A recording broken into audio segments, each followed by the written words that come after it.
ఆంధ్రప్రదేశ్ ముఖ్యమంత్రిగా ఉన్న చంద్రబాబు నాయుడు ఎక్కువ మార్లు చెప్పే మాట టూరిజం. టూరిజమే ఇప్పుడు అభివృద్ధికి ఏకైక మంత్రం అన్నట్టుగా ఆయన చాలా మార్లు చెప్పుకొచ్చారు.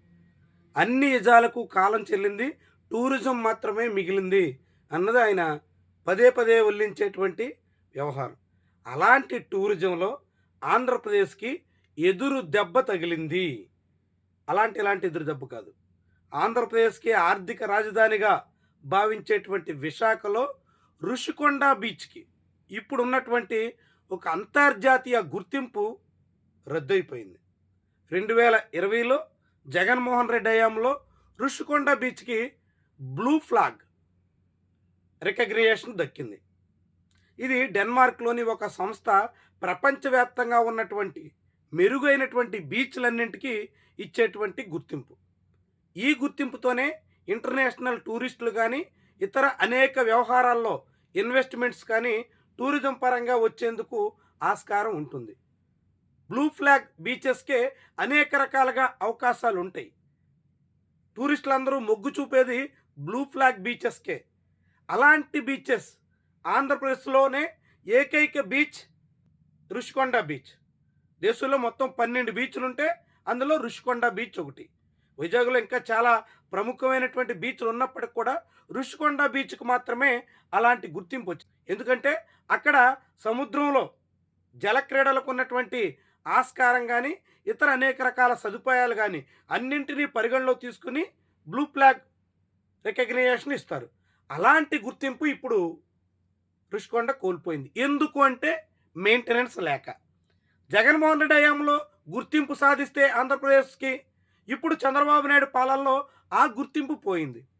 ఒకవైపు ఆంధ్రప్రదేశ్కి టూరిజం మరింతగా అభివృద్ధి చేసేందుకంటూ ప్రస్తుతం టూరిజం శాఖ మంత్రి, జనసేన పార్టీ నాయకుడు కందులు దుర్గేష్ జర్మనీలో పర్యటిస్తున్నారు.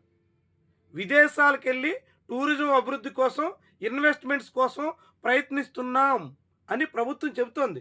కానీ ఇక్కడ ఆల్రెడీ జగన్ హయాంలో తెచ్చినటువంటి గుర్తింపులు కూడా మాయమైపోతున్నాయి. ఉన్నటువంటి అనేక రకాల రికగ్నిషన్స్ కూడా కోల్పోవలసినటువంటి పరిస్థితి వచ్చింది. ఎందుకంటే అక్కడ సీసీ కెమెరాలు సరిగ్గా పనిచేయవు, అక్కడ వీధి కుక్కల విహారం బీచ్ నిండా కొనసాగుతుంది, అక్కడ ఎటువంటి సదుపాయాలు లేవు, క్లీన్నెస్ లేదు. ఇలాంటి అనేక వైఫల్యాల కారణంగా, ప్రభుత్వ నిర్లక్ష్యం మూలంగా, అక్కడ నిర్వహణ లోపాల మూలంగా ఇప్పుడు మొత్తం ఋషికొండ బీచ్కి అంతర్జాతీయంగా వచ్చినటువంటి గుర్తింపు కోల్పోవలసినటువంటి ప్రమాదం దాపురించింది. మరి దీనికి బాధ్యత ఎవరు వహిస్తారు? రాష్ట్ర ప్రభుత్వం దీనికి ఏం సమాధానం చెప్తుంది?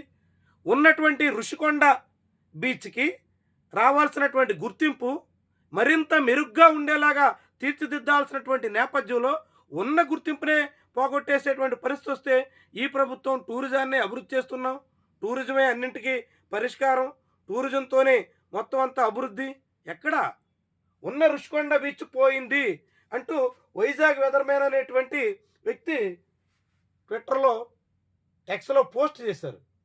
ఎందుకు పోయిందనేది కూడా ఆయన పేర్కొన్నారు. 5 ఏళ్ల తర్వాత 2020లో వైజాగ్లో ఉన్నటువంటి ఋషికొండ బీచ్కి వచ్చినటువంటి గుర్తింపు 5 ఏళ్ల తర్వాత కోల్పోవలసినటువంటి పరిస్థితి దాపురించింది. ఇది చాలా బాధాకరం అంటూ ఆయన తన ఆందోళనని వ్యక్తం చేశారు. మరి దీనికి ప్రభుత్వం సమాధానం చెప్తుందా? టూరిజం శాఖ వైఫల్యాన్ని అంగీకరిస్తుందా? చంద్రబాబు పాలనలో టూరిజం అభివృద్ధి, ముఖ్యంగా వైజాగ్ అభివృద్ధి విషయంలో జరుగుతున్నటువంటి నిర్లక్ష్యం, ప్రదర్శిస్తున్నటువంటి అలసత్వం అంగీకరిస్తారా? ఇది చాలా ఆందోళన కలిగించేటువంటి అంశం.